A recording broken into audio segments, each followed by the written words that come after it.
Buenas tardes, ¿se escucha? Sí, ¿no? Bueno, hoy les presento al doctor Eduardo Guillermo Róveda.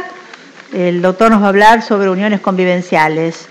El doctor Róveda es abogado egresado de la Universidad Nacional de La Plata, profesor titular de Derecho Civil, quinto, ¿no? En la Universidad de La Plata y en la Universidad de La Matanza.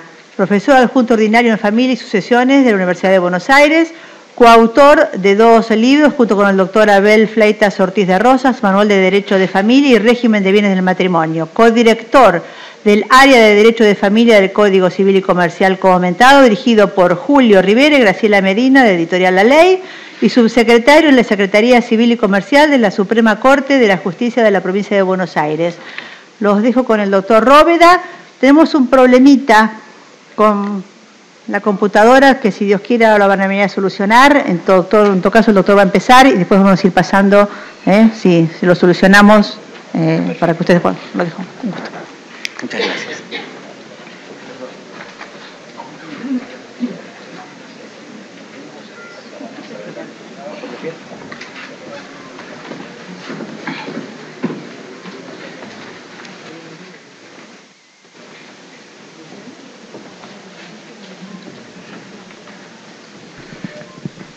Muy buenas tardes. Mis disculpas por la demora, pero viniendo de la ciudad de La Plata a veces el tiempo resulta impredecible, así que les pido disculpas por estos minutos de demora. Bueno, me han pedido que desarrolle la cuestión relativa a las uniones convivenciales y bueno, yo había traído un PowerPoint que tenemos un pequeño problemita en su implementación, que esperemos que se solucione rápidamente, pero antes de ir viendo el articulado propiamente dicho, me parece interesante ponernos de acuerdo primero en una suerte de contrato de aula, o sea, ponernos de acuerdo acerca de las características de este encuentro y demás. En lo personal, yo no tengo ningún que me hagan preguntas sobre la marcha, o sea, mientras estoy desarrollando mi exposición. Las cuestiones de espacio veo que no ayudan porque me va a costar escucharlos desde aquí y eventualmente, pero les pido que si me levantan la mano yo les doy la palabra y eventualmente si quieren hacerme alguna pregunta yo la retransmito a sus compañeros porque puede ser que no todo el mundo la escuche y intentaré responderla en ese momento de manera tal de hacerlo un poquito más ágil. Sin perjuicio de lo cual, si el tema yo lo voy a tratar un poquito más adelante, seguramente voy a posponer la respuesta a ese momento propiamente dicho. ¿Sí? ¿Les parece bien? En segundo lugar, con relación al uso de los teléfonos celulares, yo sé que muchos de ustedes se deben ganar la vida atendiendo el teléfono celular, razón por la cual le pido si lo pueden poner en la función vibración o silencio, de manera tal de que si suene lo pueden atender y retirarse a atender fuera del recinto, así no interrumpimos el normal desarrollo de la charla. Esto no es un capricho mío, sino que a veces cuesta mucho concentrarse en la continuidad de lo que uno está diciendo y interrumpe tanto Beethoven como el bombón asesino. Es exactamente lo mismo en términos de complicación para llevar adelante una charla propiamente dicha, ¿sí? Así que si estamos de acuerdo, y el tercer aspecto que tenemos en el que nos tenemos que poner de acuerdo es que más o menos a las 3:30 vamos a hacer un corte, ¿sí? Para luego continuar y terminar el tema. 2 o 3 aclaraciones preliminares antes de meternos de lleno en el tema de la unión convivencial. En primer lugar, que este es un instituto que vamos a estudiar que es nuevo en nuestro ordenamiento, o sea que no es nuevo la forma de relacionarse de pareja, pero sí el instituto propiamente dicho.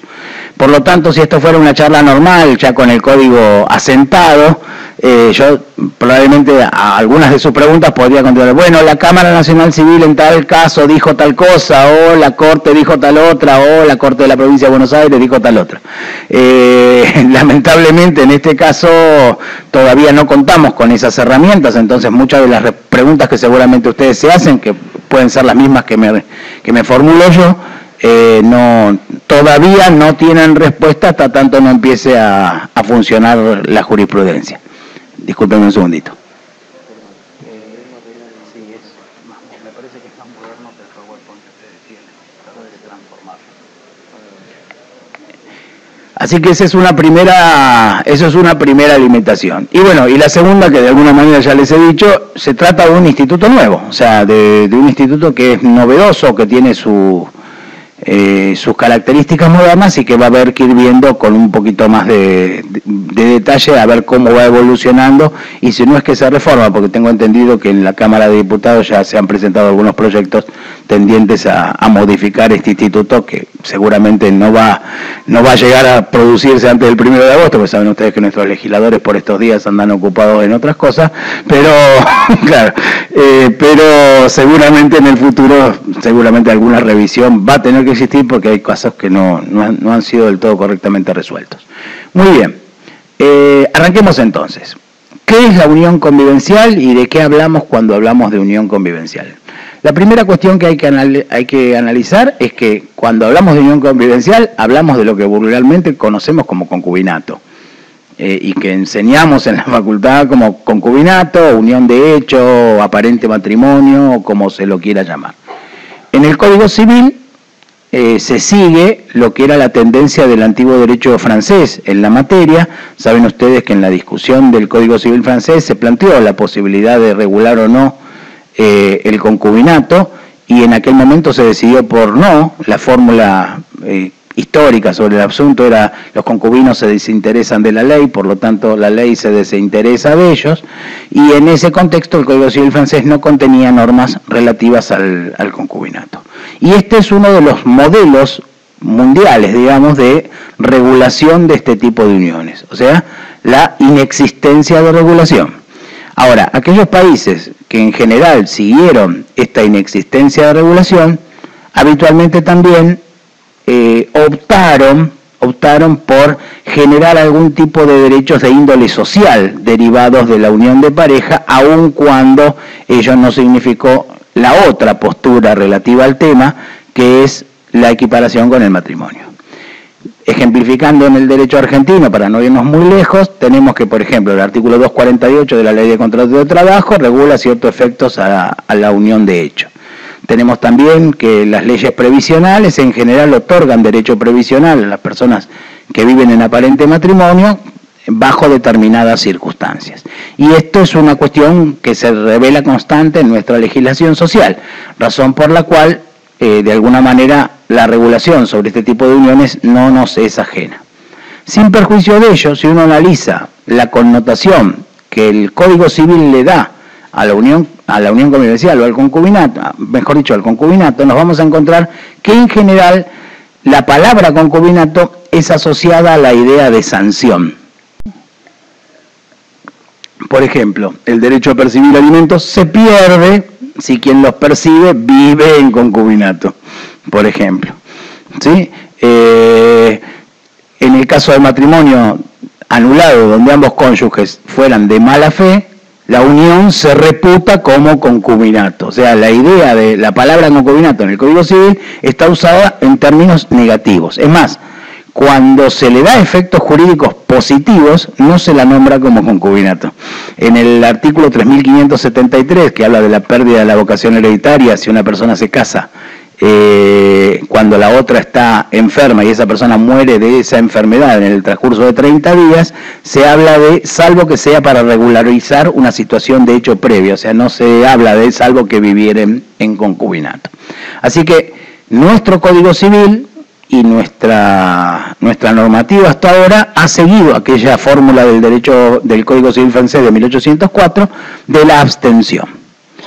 El segundo modelo de regulación de este tipo de uniones es al que denominaremos de equiparación. Es decir, dadas determinadas características, la unión convivencial, llamémoslo como lo llama el Código Civil y Comercial, ¿no? Se equipara al matrimonio. En general, los países que realizaron esta equiparación lo han hecho desde el punto de vista de que gran porcentaje de su población vive en pareja sin recurrir a la institución del matrimonio. En general esto sucede por razones de índole étnico. Entonces, ante esa realidad social,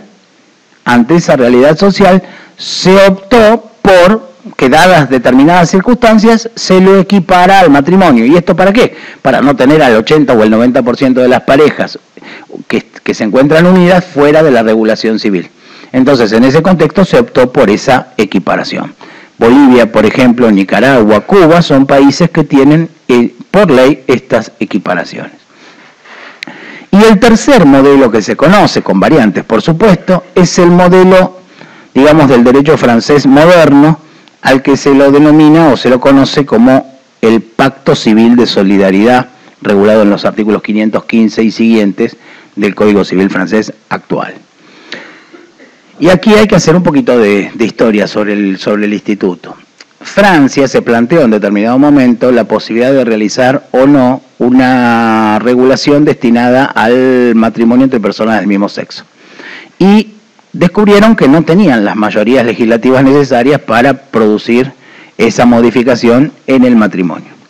En consecuencia, buscaron alguna fórmula alternativa para regular este tipo de uniones homosexuales. Y se creó esta fórmula de índole puramente, digamos, contractual, donde se le permite a los miembros de una pareja realizar un convenio al que se lo llama Pacto Civil de Solidaridad, o PAX, en la jerga tradicional,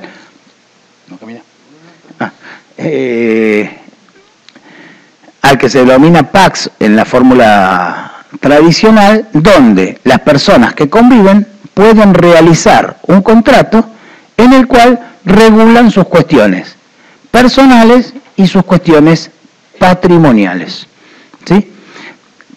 Como paradoja de este nuevo sistema francés, que se realizó, insisto, en miras de la unión homosexual, la mayoría de las personas que celebraron este tipo de pactos fueron parejas heterosexuales. O sea, echaron mano a él más parejas heterosexuales que parejas homosexuales.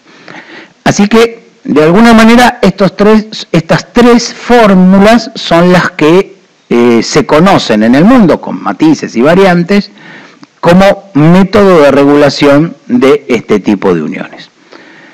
¿Qué modelo, por cuál de los tres modelos optó el Código Civil y Comercial? Bueno, en realidad, a mí me gusta decir que fue por la diagonal. Ya que vengo de La Plata, viene al caso, ¿no? ¿Por qué digo que fue por la diagonal? Porque por un lado se regulan una serie de efectos, sin llegar a la equiparación, luego vamos a ver dónde no se equipara, pero sin llegar a la equiparación, se regulan una serie de efectos. Pero por otro lado, se permiten los pactos, a través de lo que se llama pactos de convivencia, con lo cual el modelo ya no es abstencionista, lo regula, pero tampoco es puramente convencional. ¿Por qué? Porque por otro lado se han regulado una serie de efectos con independencia de la existencia o no de pacto. Razón por la cual, digamos que se puede decir que se tomó una parte del régimen contractual francés actual y otra parte de los modelos de equiparación, aun cuando ese modelo de equiparación no resulta absoluto, sino que vamos a ver luego que hay casos que no se equiparan. Otra cuestión interesante a priori es la cuestión relativa a la denominación de la unión convivencial. Como ya lo he nombrado al infinito, los codificadores del año 2014 han elegido la fórmula unión convivencial.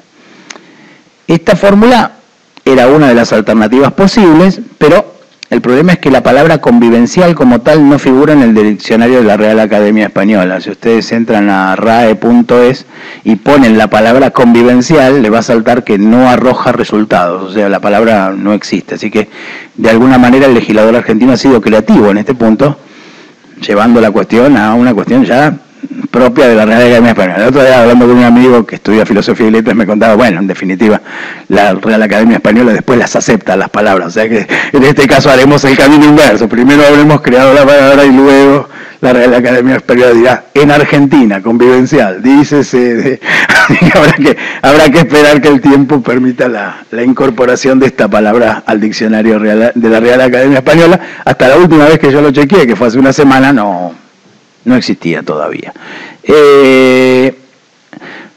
¿Cuáles ¿Cuáles serán las denominaciones posibles? Bueno, la que todos conocemos es concubinato, pero esta denominación se decidió dejarla de lado por entender que tenía un contenido peyorativo, que de alguna manera el instituto del concubinato era mal visto socialmente. Otra posibilidad histórica que la doctrina le había dado a este tipo de uniones era unión libre. Lo que pasa es que al realizar un régimen legal, ya la unión no será libre en ningún caso. O sea, en todo caso, habrá algún tipo de regulación siempre. Así que unión libre no podía ser. Matrimonio aparente no les gustaba. Convivencia morio-uxorio era muy difícil de explicarle a la sociedad. O sea, ¿sí?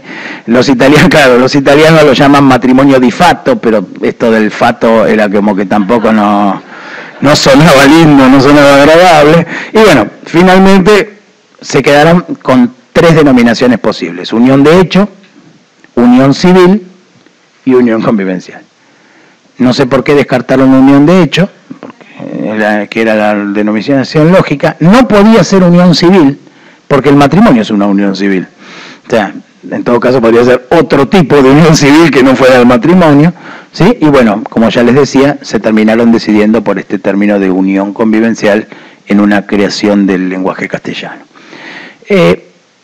La pregunta inicial que debe hacerse uno con relación al tema de regular o no regular este tipo de uniones está cruzada por muchos aspectos que hay que tener en cuenta o hay que analizar. Hay un primer aspecto que es el de las limitaciones que en la Argentina existen para contraer matrimonio. Digo, porque una de las causales por las cuales eventualmente se puede ir a este tipo de figuras es por no poder casarse, ¿sí? En la Argentina, desde el año 87, tenemos divorcio vincular con relativa apertura y de hecho, a lo largo de todos estos años, los jueces han ido morigerando las formas para obtener el divorcio vincular, decretando la inconstitucionalidad de los plazos, decretando la inconstitucionalidad de las audiencias. O sea que en los últimos, yo diría 10, 15 años, el divorcio al que se lo preconiza como exprés ya existía en nuestro ordenamiento y además existía también desde el punto de vista de la desnaturalización de las formas previstas originariamente por el ordenamiento. O sea, cuando decía plazos, la doctrina entendía y la jurisprudencia entendía que esos plazos eran inconstitucionales. Cuando decía audiencia, la doctrina decía, o la jurisprudencia decía que era inconstitucional porque significaba exponer la intimidad ante los jueces. Donde decía que el juez iba a intentar conciliarlos en la primera audiencia, técnicamente la primera audiencia se había transformado en una formalidad donde el juez no intentaba, o en muy pocas ocasiones siquiera se hablaba de la posibilidad de reconciliación. O sea que en ese sentido, hoy en la Argentina, por el tema de la existencia o no del divorcio, el régimen es abierto en cuanto a la posibilidad de divorciarse o no. Una segunda cuestión es que a partir del año 2010 la Argentina admitió el matrimonio entre personas del mismo sexo. Entonces, ya, ¿quién no se casa? ¿El que no se puede divorciarse? No. ¿El homosexual? Tampoco. Es decir, en la Argentina, hoy por hoy, no se casa el que no quiere. ¿Sí? O el que no consigue pareja, que es la otra posibilidad, pero consiguiendo pareja uno puede no querer casarse, ¿sí? En este punto es importante ver esto, porque en definitiva el ordenamiento no me cierra las posibilidades para contraer nupcias, por el contrario, cada vez las abre más. Entonces, en ese sentido, cabría preguntarse hasta qué punto los que eligen no casarse quieren estar alcanzados por esta legislación cuando en definitiva decidieron no casarse. Una segunda cuestión interesante sobre este mismo punto es cómo aplicarle los efectos a quien no celebró el contrato. ¿Sí? Que en definitiva era el motivo por el cual todos los proyectos de regulación del concubinato previos a la reforma del Código Civil, la sanción del Código Civil y Comercial, para decirlo correctamente, habían fracasado. O sea, bueno, en definitiva, si no te quisiste casar, por cualquier razón que fuere, ¿qué sentido tiene que yo te imponga los mismos efectos o parte de esos efectos en el caso de no haber querido casarte? O sea, ese también es un punto. Es decir, bueno, ¿por qué el ordenamiento? Fíjense ustedes, en algún punto también esto es contradictorio, porque por un lado en el Código Civil y Comercial se eliminan o mejor dicho, como deberes jurídicos, sí se eliminan el deber de cohabitación y el deber de fidelidad, y sin embargo aparece esta regulación que de alguna manera aparece como contradictoria ideológicamente con los principios que rigieron el Código Civil y Comercial en materia de matrimonio. Una tercera cuestión a tener en cuenta es que tal vez en términos de elección hubiera sido mejor la equiparación, porque esto de crear un régimen híbrido va a traer lugar a muchas confusiones, ¿sí? Y a muchos casos de situaciones de mucha injusticia. Les cuento una breve anécdota con relación a eso. El otro día salí temprano a trabajar y tenía que dar una charla en la propia ciudad de La Plata un rato más tarde, así que me quedé tomando un café en el bar de la esquina de Tribunales. Entonces estaba sentado y al lado mío había un abogado. Vieron que los bares de Tribunales son chiquitos de espacio, ¿no? Esto para justificar que yo no soy chusma, sino que tuve que escuchar porque estaba pegado ahí, ¿no? Bueno, entonces había un abogado hablando con una señora.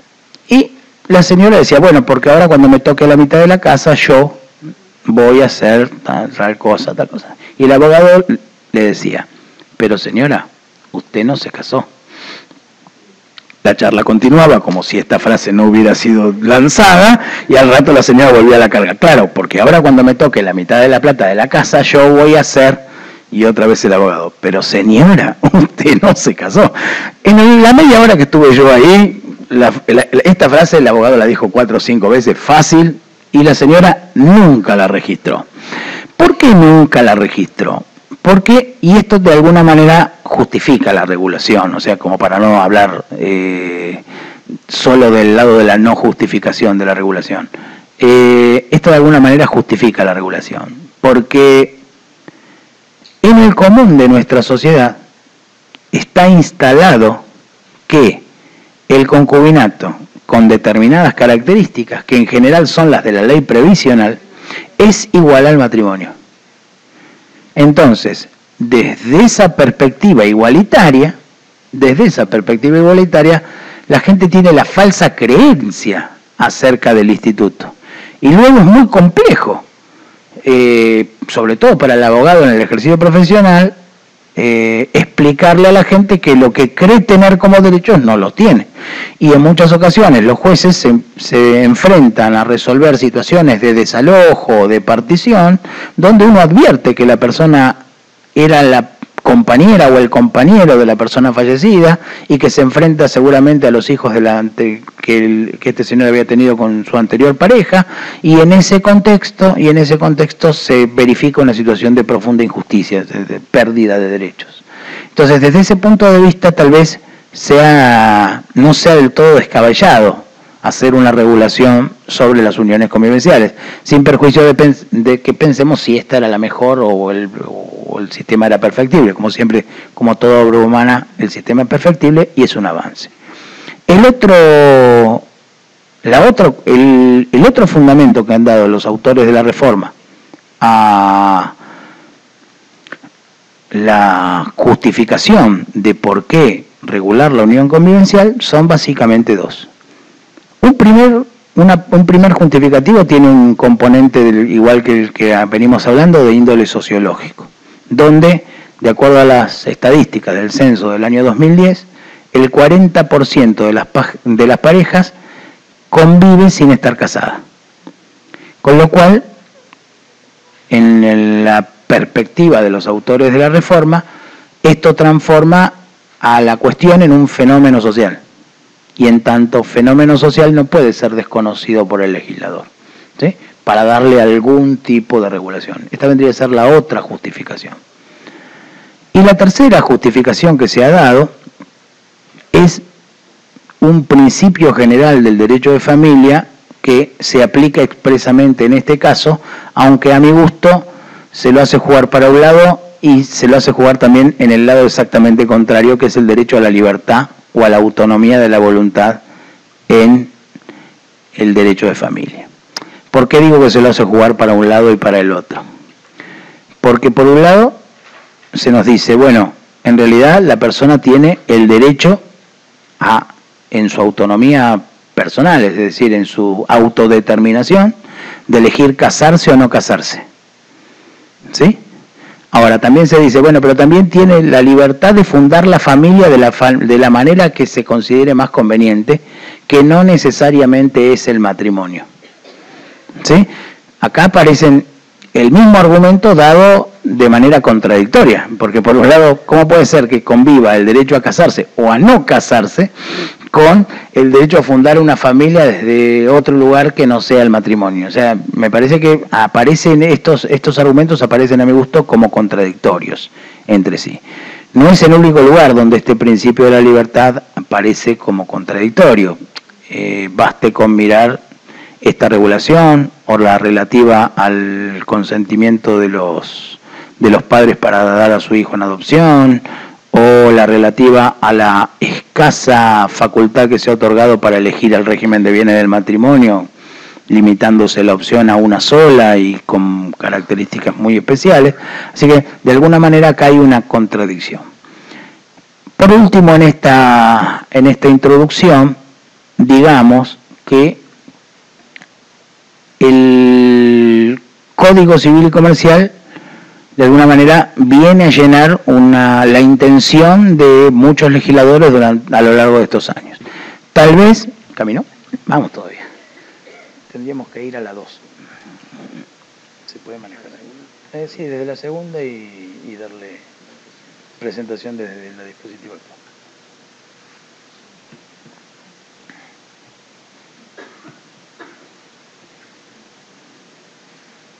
Puede fallar.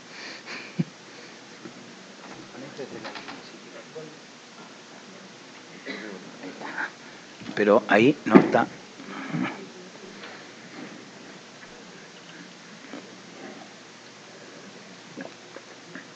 Muchas gracias. Una última cuestión mientras arranca el monitor. También es cierto que esta denominación de unión convivencial aparece también ajena a nuestras costumbres. Yo no me imagino caminando por la calle y decir, ay, te presento a mi unida convivencial, además de ser largo. Sí, lo que uno dice, te presento a mi pareja, o sea, de alguna manera sea así, que también es contrario a nuestro lenguaje usual. Muy bien, miren qué bien que se ve ahora, espectacular. Bien. El artículo 509 regula el concepto de unión convivencial. Y en realidad, dentro de la regulación están mezclados la definición propiamente dicha, que está en una parte del 509, y sus caracteres todos mezclados en la misma norma. Yo me he permitido separarlos en dos conceptos. ¿Qué sería la unión convivencial para el Código Civil y Comercial? Bueno, es la unión de dos personas. Noten que dice dos, podría decir 3 o 4, pero dice 2. Sí, esto de la libertad. Hay que tener en cuenta también que en el matrimonio no dice 2. Hay una parte que dice ambos, pero no dice 2, así que capaz que en una de esas aparece en algún planteo diciendo, bueno, yo tengo derecho a casarme con 3 o 4 personas, o hasta donde el cuerpo aguante, ¿no? Que ese es el otro problema. Bueno, claro, basada en relaciones afectivas de dos personas, es la unión, basada en relaciones afectivas de dos personas que conviven y comparten un proyecto de vida en común, sean del mismo o de diferente sexo. Muy bien. Les cuento una pequeña anécdota personal. Hace un tiempo atrás yo me separé. Y al separarme, un día iba caminando por la calle en La Plata y me encuentro con un amigo al que, bueno, le cuento mi situación. Me dice, ¿dónde estás viviendo? No, estoy alquilando unos departamentos por día o por semana hasta que me decida dónde vivir. Yo tenía que decidir en relación al estudio de mis hijos, era medio complicado. Bueno, entonces me dice, mira, yo estoy alquilando un departamento que es un 3 ambientes y me sobra una habitación. ¿Por qué no te venís a vivir conmigo? Nos ahorramos los gastos del alquiler y de las expensas y yo ya lo tengo armado. Venite.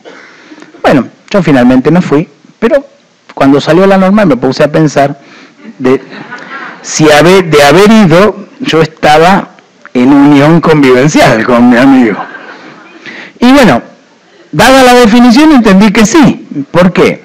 Porque era una unión basada en una relación afectiva. porque nuestra amistad era una relación de afecto, por cierto, éramos dos, ¿sí? Y teníamos un proyecto de vida en común, que era ahorrarnos los gastos y compartir la señora que venía a limpiar el departamento, ¿sí? Así que de alguna manera estábamos en esta definición. ¿Y por qué esta definición tiene este problema? Bueno, por el uso de la fórmula relación afectiva. Es más, en el proyecto original no estaba la palabra convivencia. La palabra convivencia fue agregada por la Comisión Bicameral en el Congreso de la Nación. Y era una de las críticas principales que se le había realizado al proyecto cuando, recuerdan ustedes que la Comisión Bicameral recorrió el país preguntando opiniones sobre el Código Civil y Comercial, y uno de las críticas constantes que se había recibido en muchos lugares era la falta de la palabra convivencia en este artículo 509. La justificación de los autores del proyecto en este punto era, bueno, como no se puso la palabra convivencia en el matrimonio para admitir en las uniones a las que ellos llaman LAT, que es Life Apart Together, o sea, vivir juntos pero separados, que dicho sea de paso y haciendo un breve insert, ¿cuántas parejas conocen ustedes que estén casadas, no convivan? Yo conozco la de Patricia Sosa, es la única que conozco, pero porque son de la farándula, y la de Woody Allen, pero como ustedes saben no terminó bien, terminó con la hija adoptiva del otro. Bueno, o sea, que ahí no fue el mejor final, por cierto, pero bueno, pero la justificación era esta, bueno, como no se incluía la convivencia en el matrimonio, luego no podía incluirse en la unión convivencial, equivocando el enfoque. ¿Por qué? Porque en estos casos es la convivencia la que determina la existencia de la relación y no solamente la voluntad de las partes, ¿sí? Así que de alguna manera, y bien, entonces, ¿por qué podemos decir que otro tipo de relaciones afectivas que no sean las de pareja no están incluidas en el 509? O sea, porque, digamos, esto nos resultaría un problema, por cierto. Si nosotros dijésemos, bueno, toda vez que dos personas que no son parientes, por cualquier causa, deciden vivir bajo el mismo techo, están en el régimen de la unión convivencial, la norma se extendería al infinito a otro montón de situaciones que seguramente no fueron las pensadas por el legislador en el momento de redactar la norma. Bueno, y yo creo que aquí se puede echar mano a la norma del artículo 2 del Código Civil y Comercial. El artículo 2 del Código Civil y Comercial habla del modo de interpretación de las leyes. Y dice que las leyes es un artículo bastante similar a nuestro actual artículo 16 del Código Civil, y allí se dice que las leyes deben interpretarse de acuerdo a sus palabras, interpretación literal, de acuerdo a sus finalidades, habla de la finalidad de la ley, no de la finalidad del legislador, de acuerdo a las leyes análogas, de acuerdo a los tratados de derechos humanos, sin indicar si son de rango o no constitucional, de acuerdo a los principios y los valores jurídicos que de alguna manera se enumeran a partir del artículo 14, del artículo 12 del Código Civil y Comercial, y por último, de un modo coherente con todo el ordenamiento. Y aquí, en esta parte voy a hacer pie especialmente, ¿por qué? Porque cuando el artículo 31 habla del matrimonio, dice que los contrayentes o los cónyuges se comprometen a llevar adelante un proyecto de vida en común basado en la cooperación, la convivencia y el deber moral de fidelidad, ¿sí? Pero habla de proyecto de vida en común, es decir que de alguna manera lo que caracteriza a esta unión y hace que esta unión sea esto y no otra cosa es esto, lo del proyecto de vida en común, que en definitiva lo asimila a la relación de pareja por excelencia, que es el matrimonio. Entonces, de alguna manera, ya voy, doctora, de alguna manera esta es una manera de achicar este concepto de relaciones afectivas y circunscribirlo a la relación de pareja propiamente dicha. Adelante, doctora. Sí, yo pensaba en cuanto al proyecto de vida en común, tanto en el matrimonio como en la unión podría darse lo mismo. pero usted se casa y a partir de ese momento el matrimonio está convalidado. Ahora, para la unión convivencial tiene que haber un tiempo mínimo para que sea considerado. Sí, si usted me deja 2 minutos más, yo ese asunto lo voy a tratar dentro de no más de 10 minutos, ¿sí? Bien, ¿qué caracteres tiene esta unión? Bueno, es singular, estable, permanente. Estable y permanente me parece que son lo mismo, dicho con 2 palabras diferentes, y después habla de público y notorio, que en lo personal creo que también son... Ahora, es singular porque no se puede tener más de una unión convivencial, algo que vamos a ver dentro de un ratito, ¿sí? ¿Avanzamos? Muy bien. ¿Cuáles son los requisitos para la existencia de la unión convivencial?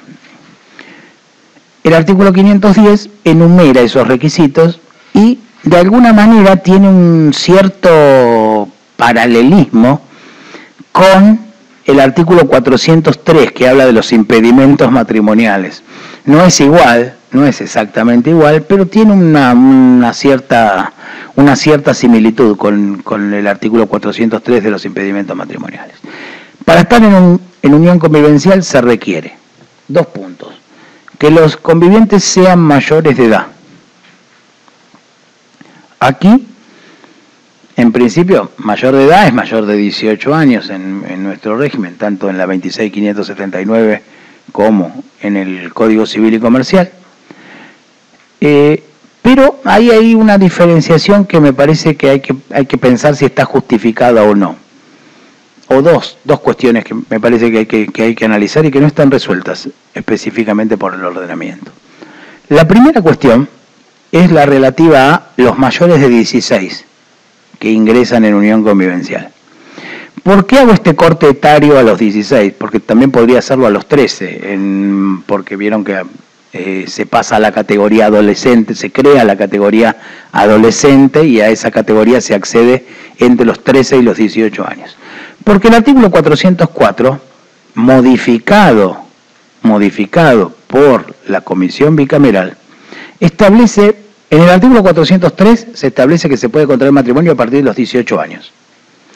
Pero en el artículo 404 se dice que los mayores de 16 años, pero menores de 18, pueden contraer matrimonio con autorización de sus padres. ¿Sí? Que era, en definitiva, el régimen que regía en Argentina para los mayores de 18 y menores de 21 hasta la sanción de la 26.449 que bajó la edad legal a los 18 años y la edad para contraer matrimonio 26.449, la que modifica específicamente el artículo en el Código Civil vigente, el inciso 5 del artículo 166, estableciendo como edad legal para contraer matrimonio tanto para el hombre como para la mujer los 18 años. Ahora, esta modificación que se le hizo al artículo 404 no tuvo reflejo en la cuestión de la unión convivencial, donde se mantuvo la terminología en el 510, primer inciso, de mayores de edad. Cuestiones que pueden surgir. Primero, ¿es constitucional esa discriminación entre el matrimonio y la relación de la unión convivencial? ¿Es lógico entender esa diferencia donde en definitiva no hay ninguna razón para esa discriminación o ella puede ser arbitraria? Esa es una primera consideración a realizar. Una segunda consideración a realizar es la relativa a qué pasa cuando 2 personas comienzan a convivir en la menor edad y cumplen el último de los requisitos, que es el que hablaba la doctora, de mantener la convivencia durante 2 años ya siendo mayores de edad. Imaginen una parejita que se van a vivir juntos a los 17 y alcanzan los 2 años de convivencia cuando ambos tienen 19. ¿Están en unión convivencial o no la están? ¿O no lo están? La cuestión es puramente interpretativa porque el código no lo resuelve expresamente. Podríamos decir que el plazo empieza a correr desde que cumplen 18, razón por la cual a los 19 no estarían en unión convivencial, pero también podríamos decir que al cumplir los 2 años es con efecto retroactivo al día que comenzaron a convivir. Y una tercera solución al interrogante sería decir, bueno, no, solo van a estar en unión convivencial después de 2 años que hayan cumplido los 18. Entonces, o sea, recién van a estar en unión convivencial a los 20. O sea que sobre ese mismo aspecto pueden darse 3 respuestas diferentes. El segundo requisito es que no tengan impedimento, o mejor dicho, no estén unidos por parentesco, ¿sí? Sea parentesco por naturaleza, sea parentesco por afinidad. El parentesco por naturaleza parece lógico, o sea, si uno se va a convivir con el padre, no puede pensarse que está en unión convivencial con el padre, con la madre y demás. Y el segundo es poco probable, porque uno se divorcia para irse a vivir con su suegra en unión convivencial, algo, por cierto, difícil que ocurra en la práctica. Uno nunca sabe, pero en principio aparece como dificultoso que aparezca en la práctica. Como también es dificultoso el matrimonio con la suegra después de divorciarse del cónyuge, pero bueno. Que no tengan impedimento de ligamen ni otra unión registrada. ¿Sí? O sea, que una persona que se ha separado de hecho y no tramitó su divorcio, aun cuando conviva más de 2 años, no está en unión convivencial, porque tiene impedimento de ligamen. ¿Sí? Lo mismo que una persona que tiene registrada una unión convivencial y eventualmente se separa y comienza otra. En ese caso no estaría en unión convivencial. Después esto lo vamos a ver con un poquito más de detalle cuando veamos el cese. Y el último de los aspectos para tener como configurada la unión convivencial es que mantengan la convivencia por un plazo, un periodo no inferior, dice, a 2 años. Así dice la norma. Aquí aparecen varias cuestiones para analizar con relación a la caracterización de la unión. La primera cuestión es, ¿qué sucede, o mejor dicho, cuándo comienza la unión convivencial? ¿Comienza cuando comenzaron a convivir, valga la redundancia? ¿O comienza cuando alcanzan el plazo de 2 años? La cuestión parece menor, pero no lo es. ¿Por qué? Porque después vamos a ver en un rato que hay una responsabilidad solidaria que se establece por deudas contraídas y demás. O sea que dice después la registración, pero para el caso es lo mismo. O sea, si yo permito registrar sin verificar el requisito de los 2 años, de alguna manera lo que estoy haciendo es validando la solidaridad en uniones que eventualmente pueden no haberse configurado. O sea que ahí hay un primer problema, de decir, ¿desde cuándo? ¿Desde que cumplen los 2 años o desde que comenzaron a convivir? Insisto, no está resuelto en el ordenamiento. Y la segunda cuestión, también interesante, es qué hacer con las leyes especiales que regulan plazos diferentes. Por ejemplo, la ley de contrato de trabajo, el 248, establece 3 años de convivencia en el caso que tengan descendencia y 5 en el caso que no la tengan. La ley 24241 de jubilaciones y pensiones establece el mismo criterio. Ahora, ante una cuestión donde se reclama un derecho social, ¿se aplicará el plazo de la ley especial o se aplicará el nuevo régimen? Bueno, aquí, si se quiere, hay 2 principios generales de interpretación enfrentados. El primero sería la ley especial deroga la ley general, en consecuencia prevalecerían los plazos previstos en las leyes especiales. El otro criterio, digamos, que da la solución en contra es, bueno, la ley posterior deroga la ley anterior, por lo tanto, todas las legislaciones deberán adecuarse a la terminología del código. Esta es la postura que se postula en el Tratado de Derecho de Familia que dirigieron Kemelmacher, Llovera y Marisa Herrera. Y hay, me parece, como 2 argumentos para entender que el requisito de los 2 años solo se aplica a este título y no a otro, y no a otras leyes especiales. El primero de ellos me parece que es el hecho de que el propio 509 y el propio 510 hablan de a los efectos previstos en este título. O sea que en definitiva este plazo de los 2 años estaría circunscripto a los artículos 509 a 528, que es donde termina el capítulo, ¿sí? Esa sería una primera visión de interpretación. Y otra visión que podría plantearse es la del principio pro homine, O sea, decir, bueno, en definitiva la ley más favorable a los derechos de la persona que reclama. Entonces, si me conviene esta regulación, aplico esta, y si me conviene la ley previsional, aplico la ley previsional. Habrá que analizarlo en cada caso particular, a ver qué sucede. Otra cuestión interesante es, ¿qué pasa con los que están actualmente conviviendo y les entra a regir el Código Civil y Comercial? O sea, una pareja ya tiene 4 años juntos y llega juntos al 1 de agosto del 2015, ¿sí? ¿Se les aplica el nuevo régimen o no se les aplica el nuevo régimen? La cuestión no es sencilla de resolver, sobre todo porque esta normativa no tiene derecho transitorio. O sea, no está pensado un cúmulo de normas destinados a regir la transición. O sea, qué hacer con las situaciones que ya existen y que eventualmente podrían ser afectadas por la nueva ley. Un criterio, como ustedes saben, en los últimos meses se ha venido produciendo un debate muy interesante y muy rico en la doctrina nacional acerca de la aplicación del artículo 7, que en definitiva es el mismo texto del artículo 3 de la 17 del Código Civil, según el texto de la ley 17711. Saben ustedes que la Cámara de Trelew dictó en abstracto un plenario donde estableció una regla de interpretación que nos puede resultar práctica, pero que de alguna manera no se ajusta a los términos del artículo 7, que a esa interpretación que dio la Cámara de Trelew le contestó la doctora Clemen Majer de Carlucci en un artículo publicado en la revista La Ley, donde reivindica la aplicación del código en muchas ocasiones, que ahora también no lo he visto porque no lo he tenido en la mano, pero sé que la doctora Clemen Majer de Carlucci acaba de publicar un libro sobre la cuestión.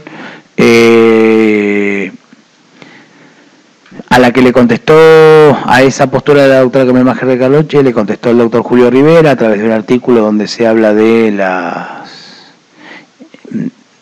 las omisiones legislativas y sus consecuencias en el aumento de la litigiosidad, y finalmente un artículo que hasta donde yo seguí la pelea, supongo que debe haber más, pero a uno le llega tanto para leer que no hay caso, no se alcanza el tiempo, pero donde Clemen Majer de Carlucci le contesta a Julio Rivera. Es muy gracioso porque el artículo arranca diciendo: voy a empezar por las coincidencias, un renglón, y después son como 7 páginas de disidencia, así que de alguna manera es bueno reconocer que alguna convergencia tenían en el análisis de la cuestión.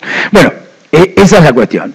¿Cómo lo veo yo? A mí me parece que esas son situaciones jurídicas existentes.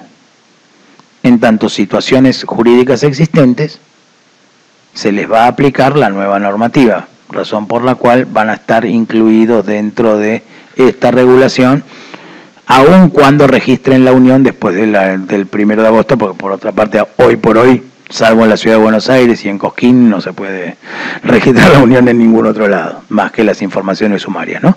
Pero, o sea que eso es un punto con relación a las parejas que ya tengan el plazo. Los que no tienen el plazo, obviamente, no van a ser considerados unión convivencial porque no tienen el plazo. El otro día, charlando informalmente con Graciela Medina sobre el tema, Graciela Medina expresaba una posición contraria, porque decía, bueno, pero si yo en el momento que inicié la convivencia no había normativa, yo tengo derecho a que el plazo se me cuente a partir del 1 de agosto, porque es, en definitiva, desde ese momento que yo estoy dando consentimiento para, con el respeto de que me merece mi titular de cátedra, no comparto ese criterio por una cuestión muy sencilla. El artículo 7 dice situaciones existentes, situaciones jurídicas existentes, y la unión de pareja va a ser una situación jurídica existente que tenía efectos diferentes, pero no deja de ser, es una situación jurídica en definitiva en curso de ejecución. Doctora. No. La registración es un tema.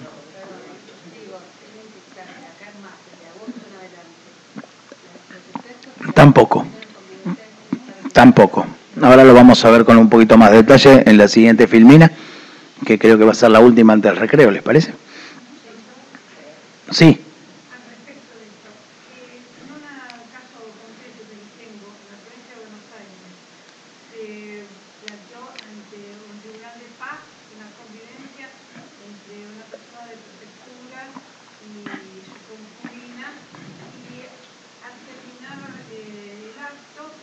la secretaria del juzgado me dijo a mí, bueno, dentro de 2 años tiene que venir y volver a hacer otra unión confidencial.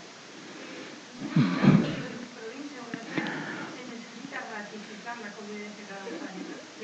No, sinceramente no creo que sea así. Eso por un lado. Por otro lado, a ver, el Código Civil y Comercial no se le va a aplicar a situaciones consumidas en el pasado. O sea, si yo viví con una mujer hasta la semana pasada, luego el 1 de agosto, con esa mujer el Código Civil y Comercial no va a tener para mí ningún efecto. ¿Por qué? Porque esa situación se consumió en el pasado, ¿sí? Esa es un poco la teoría de Rubier. O sea, las normas no se aplican a situaciones, aun cuando sean contratos de curso de ejecución. Voy a poner un ejemplo para que lo entiendan claramente. Imaginen, por ejemplo, que una persona hace un testamento hoy por testamento cerrado, hoy perfectamente válido, ¿sí? Y muere el 15 de agosto del 2015, o sea, con el código nuevo. Ese testamento va a ser válido. ¿Por qué? En cuanto a la capacidad para realizarlo y en cuanto a su forma. ¿Por qué? Porque en ese caso, tempus regitactum. En el momento en el que el testamento se hizo, ese testamento era perfectamente válido. Luego esa forma desapareció. Pero lo cierto es que en el momento en que se hizo, o, por ejemplo, imaginen un contrato. Me voy a desviar un instante, es nada más que un instante. ¿Vieron ustedes que el artículo 1002, inciso D, prohíbe todos los contratos entre cónyuges bajo el régimen de comunidad, en general? Imaginen ustedes que uno de los cónyuges es fiduciante y el otro es fiduciario en un fideicomiso pensado a 30 años y celebrado hace 5. ¿Sí? Yo tengo que entender que el contrato, en cuanto a su validez, es válido en cuanto a sus formas y en cuanto a la capacidad de las personas para realizarlo, porque en cuanto a la capacidad, en el momento en el que el contrato se celebró era perfectamente válido. Luego la ley lo deviene en inválido, pero lo cierto es que yo no lo puedo considerar inválido en tanto esa situación, que es decir, la capacidad de las partes para celebrar el contrato, se consumió en el pasado. Después, si tengo que analizar la vigencia del plazo, los derechos del beneficiario, los derechos del fideicomisario, la rendición de cuentas, lo que sea que tenga que analizar, lo analizaré con la ley nueva. Ahora, la capacidad de las partes sí o sí la tengo que analizar en el momento en el cual el contrato se celebró. Eso no, o sea, es lo que Rubier llama situaciones consumadas en el pasado, casi tiro todo, o consumidas o consumadas en el pasado. Y la otra excepción de la aplicación inmediata de la ley es los derechos adquiridos. El tema que definir derecho adquirido es algo así como encontrar el santo grial. Nadie tiene una respuesta clara a esa expectativa. En cuanto a si dentro de 2 años las personas que ya hicieron un trámite donde convalidaban una situación de pareja, por ejemplo, a los efectos de obras sociales o inclusión de algunos en la obra social y demás, la respuesta es no, de ninguna manera. O sea, una vez que se permitió el ingreso, en todo caso, lo que se notará es que se terminó la unión a los efectos de darlo de baja de la obra social, pero no la continuidad. Bien, ya que están preguntando, vamos a la registración. La registración está regulada en el artículo 511. No se aclara a qué registro se refiere cuando se habla de registración. O sea, dice que la unión de pareja o la unión convivencial puede ser registrada a los fines probatorios. ¿Sí?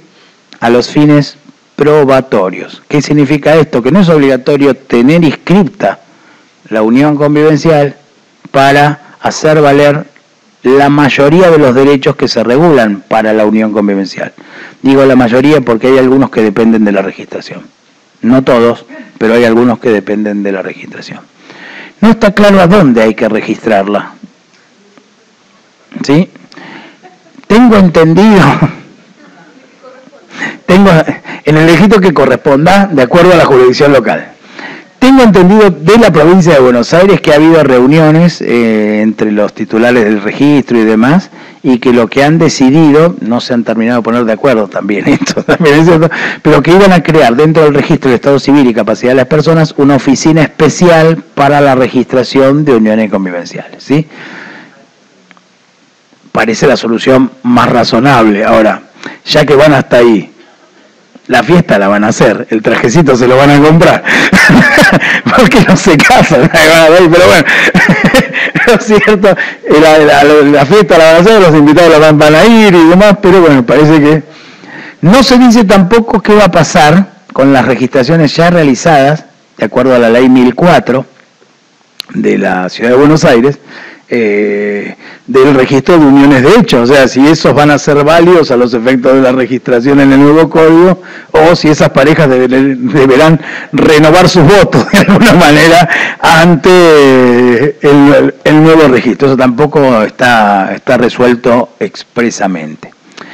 Hay dos derechos, sin embargo, que son, mejor dicho, un derecho en algunas variantes que depende de la registración, que es la cuestión de la protección de la vivienda familiar.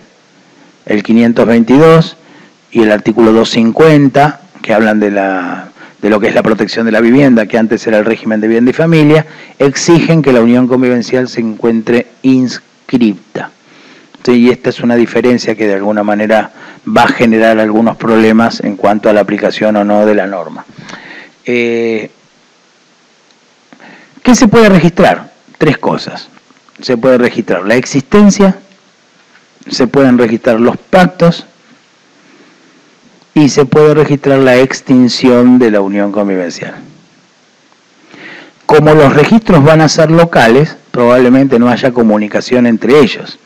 O sea que una persona podrá tener registrada una unión convivencial en Buenos Aires y otra en Santa Fe, ya que está de moda Santa Fe en el día de hoy. Pero convengamos que eso también pasa con el matrimonio en la Argentina. O sea, el único registro nacional de personas es el registro nacional de las personas, que es a los efectos de los derechos del ejercicio del derecho al voto. O sea que ahí no hay datos acerca del estado civil. Otra cuestión interesante es si la unión convivencial... termino con esto de la existencia. La existencia debe ser registrada por ambos convivientes. Esto fue agregado por la comisión redactora en la comisión bicameral. No estaba ni en el anteproyecto ni en el proyecto que el Ejecutivo le mandó al Congreso de la Nación. ¿Qué fue lo que se advirtió para incluir que se exigiese que ambos inscriban la existencia? Es que en la práctica iba a suceder de la siguiente manera: no iban a registrar nada y cuando se terminaba la pareja, uno de ellos iba a intentar inscribir la unión anterior a los efectos de hacer valer eventuales derechos a partir de ellos, ¿sí? Entonces, por esa razón se decidió establecer que para la existencia era necesario que concurran ambos convivientes. Tampoco está claro si el registro va a tener facultades para verificar el cumplimiento de las condiciones, que hablamos del artículo 510. O sea, está claro que muchas de esas serán fácilmente verificables. O sea, que no tienen vínculo de parentesco, será fácilmente verificable. Que son mayores de edad, será fácilmente verificable y surgirá de los títulos. Ahora, el problema es si el registro puede convalidar uniones que no sabe cuál es el plazo de ellas. Y si eventualmente se le va a exigir testigos a los efectos de que digan que hace más de 2 años que conviven. Yo insisto, como hay cuestiones relativas a la inscripción y a las deudas, esto puede llegar a tener mucha importancia en algún punto. Tampoco está en cambio la extinción y los pactos eventualmente pueden ser inscriptos por cualquiera de ellos, no se exige esto especialmente. Claro, es que en realidad en la extinción va a ser muy difícil juntarlos a que vayan a inscribirle la doctora, o sea, en ese caso va a ser más fácil que vaya uno solo y diga, bueno, hasta acá llegamos. Me parece menos probable, me parece al contrario, poco probable que vayan juntos a registrar la extinción. Me parece que en la mayoría de los casos van a ir por separado, ¿sí? Y por último, con relación a esto, si bien la inscripción es a los fines probatorios, el artículo 250 en materia de desafectación de la vivienda afectada al régimen de protección de la vivienda por un lado, y el artículo 522, que habla de el asentimiento para disponer de la vivienda familiar y la imposibilidad de ser ejecutado por deudas contraídas por cualquiera de ellos, solo son aplicables en caso de registración. ¿Sí? Con lo cual es un poco mentiroso esto de si es a los fines solo a los fines probatorios, sino que en algunos casos es condición de aplicación de los derechos. Por último en este tramo, otra pregunta que corresponde hacerse es si la unión convivencial configura un estado de familia. Saben ustedes que en general técnicamente se define el estado de familia como la posición que asume un individuo en sus relaciones familiares, ¿sí? Padre, madre, hijo y demás. En general, esta denominación, casado, soltero, viudo, divorciado, en general y en la práctica, mejor dicho, en el lenguaje usual, estado de familia es en general asimilado a estado civil. Entonces, casado, soltero, viudo, divorciado, sí, que es tal vez la pregunta, pero técnicamente es la posición. Para algunos autores, yo les diría a la mayoría, la unión convivencial no genera un estado de familia. No lo genera, es una relación exclusiva entre los convivientes sin extenderse a otros aspectos. Es más, Graciela Medina dice sobre el particular que como en los requisitos que debe recabar el escribano para la escritura pública no está. Debe recabar si es casado o soltero, o sea, debe recabar el estado civil, pero no eventualmente el estado, o sea, uno no podría decir en la escritura que venga unido convivencialmente con, no sería un requisito a colocar en la escritura eventualmente. Sí.